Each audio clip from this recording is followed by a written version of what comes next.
Hai guys, ketemu lagi dengan kami kelompok 6 dalam pembahasan pengantar manajemen. Kali ini kami akan membahas tentang motivation. Kami kelompok 6 terdiri dari saya, Iman Syakin Daily, Ririn Setianingsi, Dilayu Kartika, dan Rodia Aprilia. Pengertian motivasi. Motivasi adalah suatu keadaan yang ada dalam diri seseorang yang dapat mendorong keinginannya untuk melakukan kegiatan atau perilaku guna mencapai suatu tujuan yang diinginkan. Adapun beberapa alat dan jenis-jenis motivasi.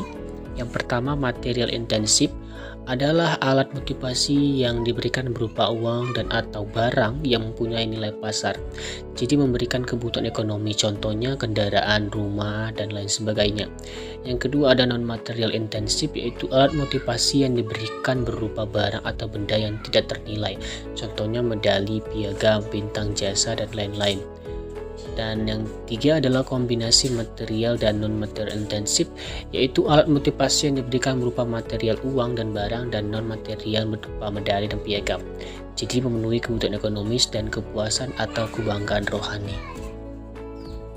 Selanjutnya adalah terdapat dua jenis motivasi yang menurut Hasibuan. Yang pertama motivasi positif atau insentif positif, di mana manajer memotivasi bawahan dengan memberikan hadiah kepada mereka yang berprestasi. Dengan motivasi ini semangat kerja bawahannya semangat dalam mengerjakan segala sesuatunya. Yang kedua ada motivasi negatif atau insentif negatif, di mana manajer memotivasi bawahannya dengan memberikan hukuman kepada mereka yang pekerjaannya kurang baik. Dengan motivasi negatif ini, semangat kerja bawahan dalam jangka pendek akan meningkat karena mereka takut dengan hukuman, tetapi dalam jangka waktu yang panjang dapat berakibat kurang baik. Selanjutnya adalah tujuan motivasi. Yang pertama adalah mendorong gairah dan semangat kerja karyawan. Yang kedua meningkatkan moral dan kepuasan. Yang ketiga meningkatkan produktivitas. Yang keempat mempertahankan loyalitas dan kestabilan karyawan. Yang kelima meningkatkan kedisiplinan. Yang keenam meningkatkan kreativitas dan partisipasi karyawan. Yang ketujuh mempertinggi rasa responsibility. Dan yang terakhir adalah menciptakan suasana dan hubungan kerja yang baik. Selanjutnya adalah model-model motivasi. Yang pertama ada model tradisional, yang kedua ada model hubungan manusia, dan yang terakhir ada model sumber daya manusia.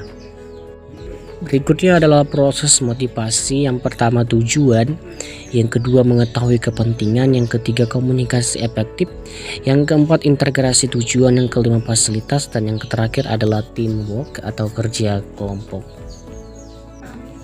Berikutnya adalah metode motivasi. Menurut Hasibuan terdapat dua metode motivasi. Yang pertama motivasi langsung atau direct motivation, di mana motivasi langsung ini diberikan secara langsung kepada setiap individu karyawan untuk memenuhi kebutuhan dan kepuasannya.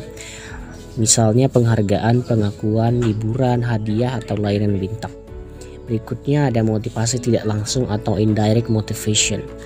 Indirect motivasi ini hanya diberikan oleh institusi yang mendukung semangat kerja dan dukungan atau alur tugas sehingga karyawan merasa nyaman dan melakukan pekerjaan dengan semangat, seperti tempat kerja yang nyaman, lingkungan kerja yang harmonis, dan sebagainya.